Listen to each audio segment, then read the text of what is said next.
Komatireddy versus Uttam. ఇటు ఖమ్మంలోనేమో ఆ ముగ్గురు మంత్రులు ఏదో విధంగా బయటికి మాత్రం మేమంతా ఒకటే ఖమ్మం కోసం పనిచేస్తామని చెప్పేసి ఆ ముగ్గురు మంత్రులు తుమ్మల నాగేశ్వరరావు కావచ్చు, పొంగులేటి శ్రీనివాసరెడ్డి కావచ్చు, బట్టి విక్రమార్క, ఈ ముగ్గురు కూడా ఖమ్మం జిల్లా అభివృద్ధి కోసం చాలా నిర్విరాంగా పనిచేస్తూ ఉంటే వాళ్ళ మధ్య ఎంత పెద్ద ఎత్తున గొడవలు ఉన్నప్పుడు కూడా సర్దుకొని పనిచేస్తూ ఉన్నారు.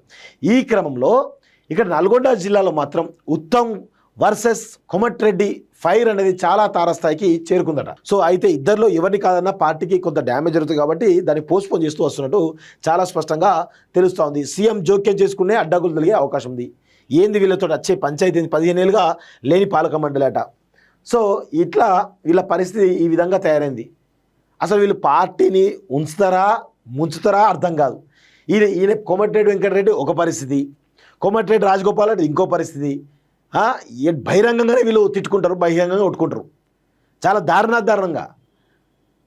ఇటు వీళ్ళిద్దరేమో రేపు గల్లాలు పట్టుకునే పరిస్థితికి వచ్చారు. దేవుణ్ణి కూడా వదలరా నాయన, నాకు అర్థం కాదు.